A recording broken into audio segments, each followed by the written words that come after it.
സാധാരണക്കാരനെ പാവപ്പെട്ട പട്ടികജാതി അതുപോലുള്ള വിഭാഗത്തിൽ കിട്ടേണ്ട കാശ് നഷ്ടപ്പെടുത്തണോ വേണ്ടെന്നുള്ള പ്രശ്നമാണുള്ളത്. കേന്ദ്ര ഗവൺമെന്റ് പറഞ്ഞ തെറ്റായ സിലബസ് കൊണ്ടുവരുന്നില്ല. കേന്ദ്ര ഗവൺമെന്റ് പറയുന്ന തെറ്റായ മറ്റൊരു മാർഗങ്ങളും നമുക്ക് തെറ്റും തോന്നുന്ന ഒരു മാർഗങ്ങളും സ്വീകരിക്കുന്നില്ല. PMC പദ്ധതി നടപ്പിലാക്കിയില്ല എന്നുള്ളത് കൊണ്ട് നമുക്ക് SSK എന്ന് പറഞ്ഞ പ്രസ്ഥാനത്തിന് 1500ഓളം വരുന്ന കോടി രൂപ തരേണ്ടത് അത് നഷ്ടപ്പെടുത്താതിരിക്കാൻ വേണ്ടിയുള്ള നിലപാട് മാത്രമേ സ്വീകരിക്കുന്നുള്ളൂ.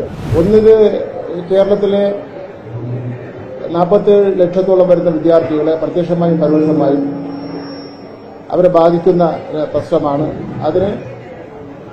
അതിനുവേണ്ടി ലഭിക്കുന്ന ഫണ്ട് നമ്മൾ ഒരു കാരണവശാലും ഒഴിവാക്കേണ്ടതില്ല. രണ്ടാമത്തെ കാര്യം, ഫണ്ട് വാങ്ങുന്നത് കേരളത്തിന്റെ വിദ്യാഭ്യാസ പാരമ്പര്യമുണ്ട്. മതേതരത്വം, സാമ്രാജ്യത്വ വിരുദ്ധമായിട്ടുള്ള നിലപാട്, അതുപോലെ തന്നെ വർഗീയതയ്ക്കെതിരായിട്ടുള്ള നിലപാട്, ഇതെല്ലാം നമ്മുടെ പാഠപുസ്തകത്തിലുള്ള കാര്യങ്ങളാണ്. അതെല്ലാം ഉൾക്കൊണ്ടുള്ള പാഠപുസ്തകമാണ് നമ്മൾ ഇറക്കിയത്. ഇതിന് പ്രത്യേകം NEP-യിൽ പറയുന്നുണ്ട്, പാഠപുസ്തകം ഇറക്കുന്നതിന് വേണ്ടിയുള്ള എല്ലാ അധികാരങ്ങളും സംസ്ഥാന ഗവൺമെന്റിനാണ്. സംസ്ഥാന ഗവൺമെന്റിന്റെ SCERT സ്ഥാപനത്തിനാണ്. അപ്പം അതുകൊണ്ട് അതിനെ സംബന്ധിച്ചിടത്തോളം ഉത്കണ്ഠ വരേണ്ട കാര്യം ഇല്ല. മറ്റൊരു കാര്യം, ഈ NEP തന്നെ ആദ്യം പറയുന്ന 8 കാര്യങ്ങളുണ്ട്. പൊതുവിദ്യാഭ്യാസ സംബന്ധിച്ചിടത്തോളം പറഞ്ഞ 8 കാര്യങ്ങൾ. ആ 8 കാര്യങ്ങളിൽ പല കാര്യങ്ങളും കേരള ഗവൺമെന്റ് നടപ്പിലാക്കിയ കാര്യങ്ങളാണ്. അതെല്ലാം പൊതുവിൽ പറഞ്ഞു വരുന്നത് സ്കൂൾ വിദ്യാഭ്യാസ സ്ഥാപനങ്ങളുടെ അടിസ്ഥാന സൗകര്യം മെച്ചപ്പെടുത്തുന്നതുമായിട്ട് ബന്ധപ്പെട്ടാണ്. മറ്റൊരു കാര്യം, ഒരു സംശയം ഇന്നലെ ഉന്നയിച്ചത്, ഇതൊരു എഗ്രിമെന്റ് വെച്ചു കഴിഞ്ഞാൽ പിന്നെ ഒരിക്കലും ആ എഗ്രിമെന്റിൽ നിന്ന് പിന്മാറാൻ പറ്റില്ലെന്നുള്ളതാണ്. നമ്മൾ വെച്ചിട്ടുള്ള MOU-ൽ കൃത്യമായിട്ട് തന്നെ പറയുന്നുണ്ട്, ഇത് ഏത് നിമിഷം വേണോ ഈ MOU-ൽ നിന്ന് പിന്മാറണമെങ്കിൽ ഇരു കക്ഷികളും നമ്മൾ ആലോചിച്ചിട്ട് വേണം പിന്മാറേണ്ടത്. അങ്ങനെ ഒരു തീരുമാനം എടുക്കുന്നതിന് വേണ്ടിയുള്ള അവകാശം 2 കക്ഷികൾക്കുമുണ്ട്. എന്ന് മാത്രമല്ല, അങ്ങനെ ഒരു ഇരു കക്ഷികളും യോജിച്ചൊരു തീരുമാനം എടുത്തില്ലെങ്കിൽ കോടതിയിൽ പോകാനുള്ള അവകാശവും ഇത് പറയുന്നു.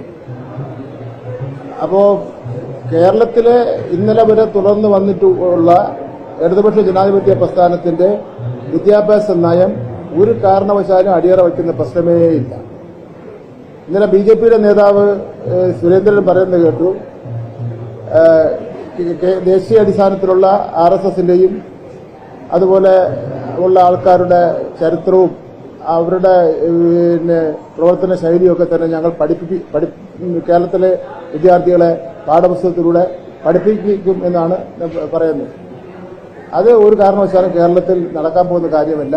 അത് സുരേന്ദ്രന്റെ സ്വപ്നം മാത്രമാണെന്ന് സൂചിപ്പിക്കാൻ വേണ്ടി ഞാൻ ആഗ്രഹിക്കുക. കേരളത്തിൽ 1 മുതൽ 10 വരെയുള്ള ക്ലാസ്സിലെ പാഠപുസ്തകം പ്രിന്റ് ചെയ്ത് കഴിഞ്ഞ് അതുപോലെ മനസ്സിലാക്കാനാണ് പറയുന്നത്. 3,80,00,000 പാഠപുസ്തകങ്ങൾ പ്രിന്റ് ചെയ്ത് ചരിത്രം സൃഷ്ടിച്ചുകൊണ്ട് 3 മാസങ്ങൾക്ക് മുമ്പ് കേരളത്തിലെ കുട്ടികൾ കൊടുത്തു. 11ാം ക്ലാസ്സിലെയും 12ാം ക്ലാസ്സിലെയും പാഠപുസ്തകം ഓൺ ദി പ്രോസസ്സാണ്. അത് അടുത്ത അധ്യയന വർഷം പുതുക്കിയ പാഠപുസ്തകമായിരിക്കും കൊടുക്കുന്നത്.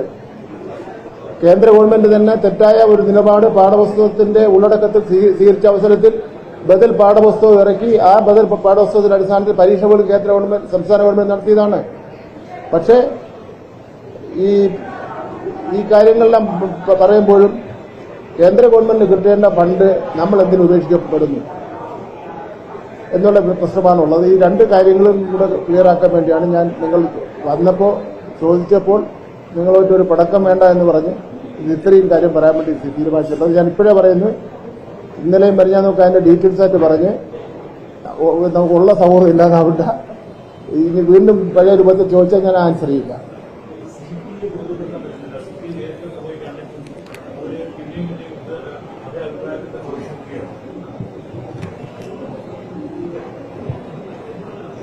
അവർ നേതാക്കന്മാർ തമ്മിൽ തീരുമാനിച്ചോട്ട് ഇന്നലത്തിലാണ് പറഞ്ഞതാണല്ലോ. അതിൽ കൂടുതൽ എനിക്കൊന്ന് പറയാൻ പറ്റും.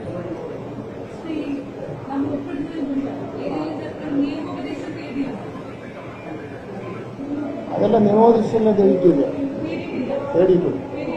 നിയമോപദേശത്തിന്റെ കാര്യമൊന്നുമില്ല. ഇതൊരു ഡിപ്പാർട്ട്മെന്റിൽ വരാനായിട്ടുള്ള നടപടിക്രമം മാത്രമാണ്. ആ നടപടിയെല്ലാം പ്രോസസ്സെല്ലാം പൂർത്തീകരിച്ചു കഴിഞ്ഞു.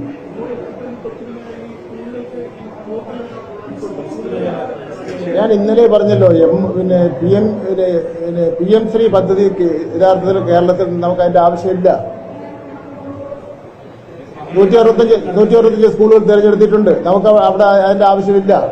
നമുക്ക് തരേണ്ടത് PM ശ്രീ പദ്ധതി നടപ്പിലാക്കിയില്ല എന്നുള്ളത് കൊണ്ട് നമുക്ക് SSK എന്ന് പറഞ്ഞ പ്രസ്ഥാനത്തിന് 1500ഓളം വരുന്ന കോടി രൂപ തരേണ്ടത് അത് നഷ്ടപ്പെടുത്താതിരിക്കാൻ വേണ്ടിയുള്ള നിലപാട് മാത്രമേ സ്വീകരിക്കുന്നുള്ളൂ.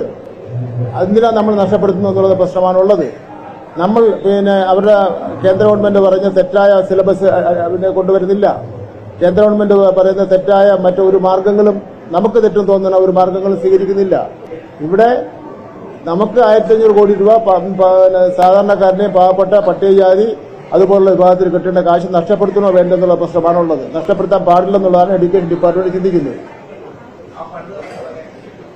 ഫസ്റ്റ് ഗഡു ഉടനെ കിട്ടും.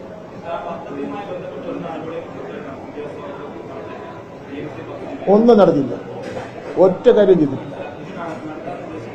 ഇനിയും നമുക്ക് നടത്താൻ വേണ്ടി ഉദ്ദേശിക്കുന്നില്ല. ഇനി എന്താ അവരുടെ സമീപനം നോക്കട്ടെ. 2077 കഴിഞ്ഞു. 2027 അതെ. അത്ര കൃത്യം ഞാൻ ഓർമ്മയില്ല.